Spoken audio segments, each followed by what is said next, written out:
Sacha Wolf, donc votre premier film, un film remarqué, Mercenaires. Alors les professionnels et même le public l'a découvert à Cannes, donc ça a été une belle surprise à la quinzaine des réalisateurs. Donc c'est un film, moi je trouve, qui est très rare. Peut-être vous disiez en aparté tout à l'heure que c'était aussi quelque chose de nouveau par rapport à votre façon de faire du cinéma, et en même temps de nous amener un film quand même de Nouvelle-Calédonie, que là il n'y en a pas beaucoup. On en parlera peut-être à la fin de cet entretien, parce que ce serait important de parler aussi de ce pays au niveau cinématographique. Alors ce film, vous disiez donc que c'était le rugby qui vous avait incité. Alors vu votre carrure, on aurait pu croire que justement c'est parce que vous étiez un ancien joueur de rugby que vous aviez fréquenté. Et pourquoi Mercenaires ? Alors, oui, c'est vrai que moi j'avais envie de faire un film autour du rugby parce que je trouvais que c'était un sport qui n'était pas beaucoup exploité au cinéma et que j'ai toujours adoré. Vous avez vu des films qui parlent de rugby et que vous avez aimé ? Il y a eu Invictus, il y a eu Le Fils à Joe récemment. Moi, il y a un film que j'ai beaucoup aimé qui s'appelle Le Prix d'un homme, un film anglais des années 60 sur le rugby à 13, qui est un très très beau film. Et qui était un petit peu la référence du coup voilà, pour les séquences de match, les séquences de vestiaire, etc. Mais c'est vrai que moi j'ai toujours adoré les films de boxe par exemple, qui est un genre beaucoup plus, qui est presque un genre en soi. Et voilà, je trouvais que le rugby avait le même potentiel dramaturgique, physique que la boxe, mais avec une dimension sociale collective en plus qui m'intéresse. Mercenaires parce que c'est comme ça qu'on appelle que certains supporters appellent les joueurs étrangers qui viennent dans leur club, des fois même pas étrangers, mais qui viennent pour 1 an ou 2 ans et qui ont cette réputation de venir prendre de l'argent sans forcément avoir beaucoup d'intérêt pour le maillot qu'ils portent, qui est souvent une image totalement fausse. Il y a un côté péjoratif dans ce terme. Pour moi, c'est un terme qui a beaucoup de noblesse en fait. Je le rapproche des samouraïs et plus largement, je le rapproche de salariés. Mercenaire à l'origine ça veut dire salarié et on est tous, je pense, quelque part à partir du moment où on travaille, des mercenaires. Il y a aussi le côté apatride dans Mercenaires qui je trouve colle assez bien avec les questions d'identité que se pose mon personnage parce qu'il est, voilà, coincé un peu entre deux cultures et il essaye de trouver qui il est. Alors la Nouvelle-Calédonie c'est la France, mais pas la France. Donc là il est coincé justement entre ces deux cultures. Alors oui, la particularité lui c'est qu'il est wallisien, en fait, il vit en Nouvelle-Calédonie. En fait il faut savoir qu'il y a plus de Wallisiens en Nouvelle-Calédonie qu'à Wallis même. Donc Wallis c'est une petite île qui est aussi française. Mais voilà, il est déjà déplacé au départ en Nouvelle-Calédonie, qui n'est pas son île d'origine. Enfin son île d'origine, il est né en Nouvelle-Calédonie, oui, voilà, très certainement, oui. Mais c'est vrai qu'il vit dans la communauté wallisienne de Nouvelle-Calédonie. Et c'est vrai que ça pose beaucoup de questions d'identité, parce que moi c'est des trucs qui me disaient très souvent les Wallisiens avec qui j'ai travaillé ou ceux que j'ai rencontrés, les rugbymen. Ils grandissent en fait à l'école avec Marie-Antoinette, Louis XIV, et donc ils grandissent avec une idée très très précise en fait de ce qu'est la métropole, et quand tout d'un coup ils arrivent ici, personne ne sait qui ils sont. Moi j'ai été le nombre de fois où avec mes comédiens il y a des gens qui les alpaguent dans la rue ou qui les arrêtent et qui leur parlent anglais parce qu'ils pensent que c'est des blacks ou des samoans, ou des all blacks, je veux dire, oui. Ou des samoans ou des tongiens, ou voilà.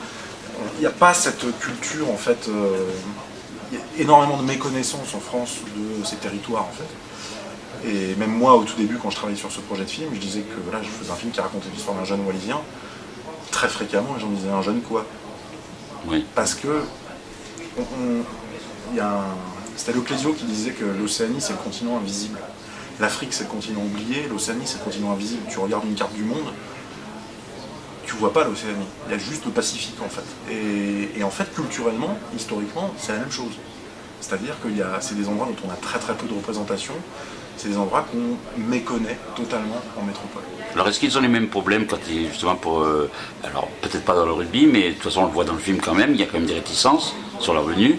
Donc est-ce qu'ils éprouvent les mêmes problèmes que les personnes qui viennent du continent africain ou des choses comme ça? Je pense que c'est assez différent.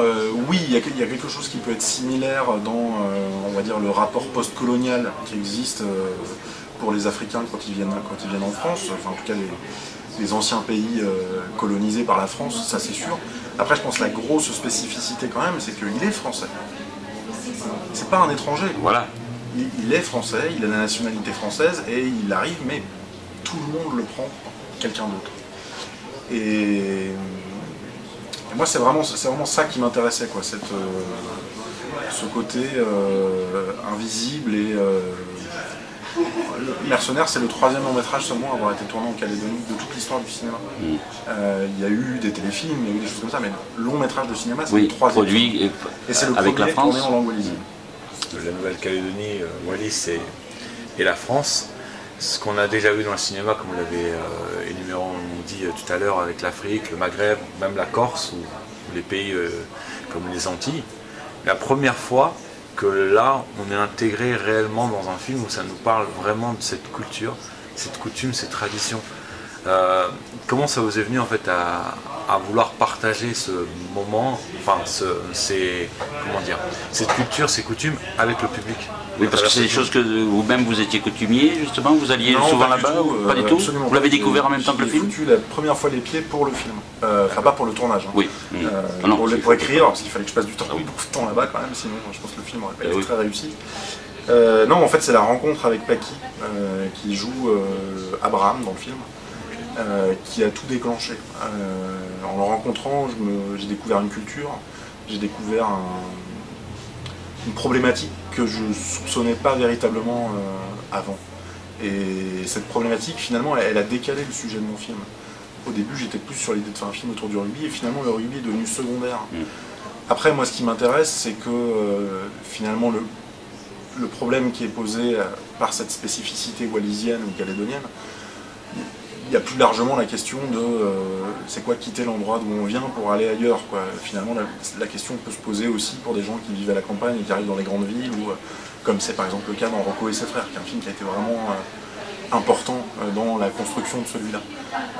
Mais Rocco et ses frères, c'est ça, c'est des gamins qui viennent avec leur mère d'un endroit très rural en Italie et qui se retrouvent dans une énorme ville et qui tout d'un coup ça bouleverse totalement leur relation familiale, ça bouleverse l'équilibre dans lequel ils sont. Et Nouméa, c'est une très grande ville en fait, c'est une des plus grandes villes du Pacifique, de toute la zone du Pacifique. Il y a combien d'habitants? Il y a 200 000 habitants, bon, voilà, à l'échelle de la métropole. Oui, voilà, mais par rapport à... Mais ça ressemble presque à une ville américaine. Et on a toujours l'image du Pacifique, des jolies plages de sable blanc, et des valinets. Moi, je pense que c'est une image qui est assez fausse en fait. C'est une image de carte postale que se font les Blancs. C'est l'image de conquérants. C'est aussi les médias aussi qui parlent un peu de ça en carte postale. Tout à fait. Mais moi j'avais envie d'explorer un pan méconnu de... Alors il y a une chose très importante dans votre film, c'est justement le rapport à l'argent. Savoir, et moi c'est quelque chose, comme j'ai vu le film 2 fois, je l'avais vu à Cannes aussi, là ça m'a plus interpellé, c'est justement, parce que je me suis plus attaché aux phrases du film, et donc là, il y a un moment donné, il y a justement le côté où le personnage est considéré comme quelqu'un qui est vendu, donc il y a quelqu'un qui va profiter de lui socialement, donc comme si c'était un esclave, donc comme ça se pratique dans le sport, c'est quelque chose qui pour nous est tout à fait normal, pour la base peut-être c'est moins évident, mais en même temps il y a ce rapport à l'argent, c'est-à-dire que si on vit bien, on n'a pas besoin peut-être de tout ça. Qu'est-ce qu'on veut dans la vie? Le père à un moment donné lui pose la question à son fils, pas à son fils, à celui qui vient acheter, qu'est-ce que vous voulez dans la vie? Donc, et ça justement c'est savoir ce qu'on veut. Est-ce qu'on veut beaucoup d'argent? Est-ce qu'on veut briller? Est-ce qu'on veut justement aller dans les métropoles pour pouvoir s'épanouir pécuniairement? Donc voilà, c'est une question générale qui pour moi a pris tout le film. Je sais pas pourquoi, mais... Moi je pense que Soanet, il veut pas partir pour l'argent, il veut partir parce qu'il a besoin de se libérer. Oui. Il a besoin de se libérer de son père, il a besoin de se trouver en termes d'identité, il a besoin de ce voyage pour grandir. Et puis il a envie de jouer au rugby. Vas-y. Après, ce qui est sûr, c'est qu'il y a un glissement, je pense, dans les valeurs océaniennes, où l'argent prend de plus en plus de valeur. L'argent, il y a 150 ans, 170 ans, en Océanie, ça n'existait pas. C'est les Blancs qui l'ont apporté, comme partout dans le monde, concrètement. Et Et de plus en plus, les valeurs et les coutumes sont soumises à... elles se transforment en question d'argent. Et moi, ça m'intéressait. Le personnage d'Abraham, il est là-dedans, en fait. Oui. Il est sous couvert d'aider les jeunes et de transmettre, on va dire, quelque chose. Il est quand même là aussi pour se faire du pognon. Donc, en même temps, c'est pas un danger que vous décrivez dans le film?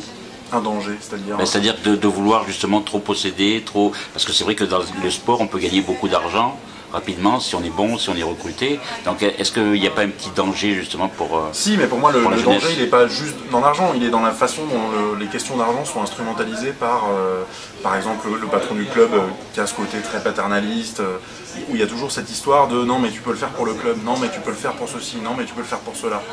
Et finalement il y a un moment, lui il travaille, il donne son corps tous les dimanches, et à un moment il a le droit à un salaire quand même. Donc oui, peut-être c'est un danger. Oui, c'est-à-dire par rapport justement le rapport avec la tradition, à travers justement les valeurs précédentes, puisque vous disiez il n'y avait pas d'argent ici et là, donc tout ça c'était quelque chose qui est mis en rapport dans le film, parce que il faut comparer aussi les époques. Mais moi ce qui m'intéresse c'est pas de dire les valeurs étaient mieux, ou l'argent c'est moins bien, ou ce genre de choses. Moi ce qui m'intéresse c'est quoi la vie de ce jeune qui vit aujourd'hui, coincé entre ces deux cultures, qui est un peu... Oui, qui a le cul entre deux chaises, comme on dit. Entre les valeurs anciennes et l'économie du monde d'aujourd'hui, et le monde de la concurrence, et le monde du sport qui est soumis à des pressions très fortes. Et ça sert à rien en fait de dire que c'était mieux avant. Ce qui est intéressant, c'est de savoir comment tu vis dans le monde aujourd'hui. En fait. Voilà. Et comment on s'adapte aussi. Tout à fait. Pourquoi le père en fait il veut pas que son fils il parte en métropole? Ouais. Je pense que, lui il y est allé déjà, le père, il sait ce que c'est la métropole, et certainement ça ne lui a pas apporté grand chose. Ça lui a peut-être même apporté un certain malheur, moi en tout cas c'est comme ça que je suis imaginé. C'est pas du tout qu'il ait honte d'être français ou qu'il veuille pas être français, c'est pas ça. C'est qu'il pense que son fils sera mieux à ses côtés que livré à lui-même en métropole avec des gens qui vont se faire de l'argent sur son dos. Et je pense qu'au départ, il y a quelque chose de la volonté de le protéger, en fait. Il y a quelque chose de son amour qui s'exprime par « je veux pas que tu partes parce que je tiens à toi et je veux que tu restes entre mes mains encore. Tu es encore trop jeune pour partir, tu vas te faire manipuler. » Et quand le fils s'élève contre son autorité en lui disant « je m'en fous, tu peux dire ce que tu veux, de toute façon je partirai quand même », il le prend très mal, évidemment. Alors moi je voudrais terminer justement avec la Nouvelle-Calédonie, justement le cinéma là-bas. Donc vous disiez tout à l'heure que, et en même temps c'est vrai qu'en tant que cinéphile on le sait, il y a eu très peu de films qui ont été tournés là-bas. Est-ce que vous pensez que votre film, avec les prix qu'il a eu, peut donner envie justement de découvrir des histoires et puis que la cinématographie se développe un peu plus? J'espère. Je ne sais pas du tout si c'est possible, parce que je pense qu'il y a plein de raisons pour lesquelles le cinéma ne s'est pas développé en Calédonie. La première, c'est que c'est très loin de la métropole. La deuxième, c'est que en termes de statut, l'économie en Calédonie, elle n'est pas vraiment reconnue par l'économie française non plus, donc c'est très compliqué pour des sociétés de production d'exister en Calédonie sans l'appui de sociétés de production en métropole. Et la troisième, c'est que je pense que globalement, dans les problématiques du cinéma français, c'est rare que... Je pense qu'il y a aussi, il faut une volonté pour aller tourner en Calédonie. Mais bon, moi je vais certainement y retourner là dans quelques mois, parce que voilà, il y a un réseau de producteurs, réalisateurs qui est en train de se monter aussi autour du film, et on essaie de réfléchir à comment faire exister du cinéma en Calédonie. Parce que clairement, il y a une richesse culturelle incroyable, il y a des décors incroyables, il y a un vivier d'histoire à explorer qui est gigantesque. Il y a pas mal de choses. Mais c'est toujours la même problématique, c'est que des endroits comme ça, il y en a plein, sauf que c'est des endroits qui sont, comme énormément d'endroits dans le monde, soumis au diktat d'autres endroits plus puissants. Il y a des réalisateurs locaux qui... Oui, il y a beaucoup de courts-métrages locaux, il y a eu un long-métrage calédonien, mais tourné en vidéo autoproduit, qui a été fait il y a quelques années. Mais le vrai problème, c'est ça, c'est comment tu peux faire exister une cinématographie dans un pays où il y a 300 000 habitants, où il n'y a aucun argent globalement pour la culture, et où tu es obligé de vivre en permanence avec ce rapport à la métropole. Qui peut être bon, mais qui est très compliqué, parce qu'il y a 9 heures de décalage horaire. Pour y aller, ça coûte 3 000 €. Enfin voilà, c'est compliqué. En tout cas, Sacha Wolf, nous on vous remercie de contribuer à ça. Et donc si ça donne envie d'avoir des sujets à explorer, bien, on est prêt à être explorateur avec vous. Merci. Tu voulais poser une question rapide, Sacha. Juste pour savoir, est-ce que le film il a été projeté là-bas ou pas? Oui, tout à fait. J'ai été en mois de juillet au Festival de la Foi, qui est donc un festival de cinéma de fiction, parce qu'il y a aussi un festival de documentaire. Et ça s'est très bien passé, c'était énorme. Ça a vraiment été un plaisir. C'est un festival qui d'habitude est assez métropolitain, on va dire. Il y a plutôt des blancs dans la salle. Et là, la salle était remplie de Wallisiens qui venaient en famille avec des énormes pots de popcorn. Et c'était génial parce que du coup, le débat, il n'avait même plus lieu à la fin de la projection entre moi et le public. C'était juste les gens du public qui discutaient entre eux de tel personnage, tel point de l'histoire, de ce truc. Voilà, je pense que vous leur avez fait plaisir quelque part en fait. J'espère. En tout cas, nous, on vous remercie. Et le film sort le 5 octobre, Mercenaires.